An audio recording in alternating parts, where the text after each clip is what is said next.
மனசு வந்து நம்மக்கிட்ட விளையாடிக்கிட்டே இருக்கும்.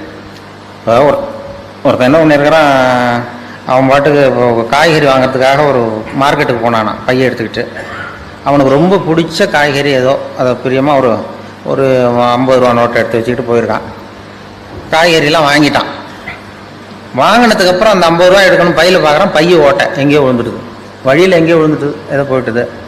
ஆஹா, நம்ம வாங்க முடியலையேன்னு சொல்லி வாங்கின காய்கறி திருப்பி காய்கறிக்காரன்ட்டே கொடுத்துட்டு வருத்தப்பட்டுக்கிட்டே வந்தானா. வந்து வீட்டில் வந்து மூஞ்சி தொங்க போட்டு உட்காந்துருக்கான். ஏன் இப்படி போனீங்க, காய்கறி எங்கேன்னு கேட்டிருக்கேன். அந்த அம்மா எல்லாம் வழியில் எங்கேயோ காசு விழுந்துட்டு அல்லது எங்கே போயிட்டுது, பை ஓட்டை, என்ன பண்ணுறது அப்படின்னு அவன் அழ ஆரம்பிச்சுட்டான். ரொம்ப கவலைப்பட்டான். சரின்னு விட்டாச்சு. அப்புறம் கொஞ்ச நாள் கழிச்சு அதே மாதிரி ஒரு நாள் புறப்பட்டான் 50 ரூபா வச்சுட்டு மார்க்கெட்டுக்கு. அப்போ வழியில் ஒரு பையன் அழுதுகிட்டே வந்திருக்கான். ஏன்டா அழுறேன் அப்படின்னா, எனக்கு பரீட்சைக்கு பணம் கட்டுறதுக்கு பணம் இல்லை, வீட்டில் அடிக்கிறாங்க, என்ன பண்ணுறது, இன்றைக்கி பரீட்சை எழுத முடியலன்னு அழுதுட்டு போயிருக்கான் ஒரு பொடியை. இவன் உடனே கவலைப்படாதப்பா, இந்தாண்டு இந்த 50 ரூபாய் எடுத்து கொடுத்து நீ கொண்டு போய் பரீட்சை கட்டுன்னு இவன் காய்கறி வாங்க போகல, திரும்பி வந்துட்டான். வந்து சந்தோஷமாக சிரிச்சுக்கிட்டு இருந்தான்.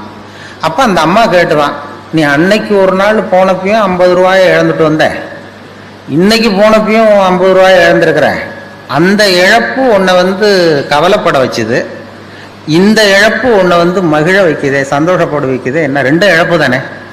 அன்னைக்கு 50 ரூபா போச்சு, இன்னைக்கு 50 ரூபா போச்சு. அன்னைக்கு கவலைப்பட்ட, இன்னைக்கே சந்தோஷமா இருக்கேன்னு கேட்டிருக்கேன். அப்போதான் இவன் யோசிக்க ஆரம்பிச்சானா. யோசிக்க ஆரம்பிக்கும் பொழுது புரிஞ்சுது அவனுக்கு. அதாவது அன்னைக்கு வந்து பொருள் அவனை விட்டு போச்சு, இன்னைக்கு பொருளை விட்டு அவன் விலகி வந்தான். இதுதான் அவனுடைய மகிழ்ச்சிக்கு காரணம், மன நிம்மதிக்கு காரணம்ங்கிற நுட்பத்தை புரிஞ்சுக்கிட்டானா.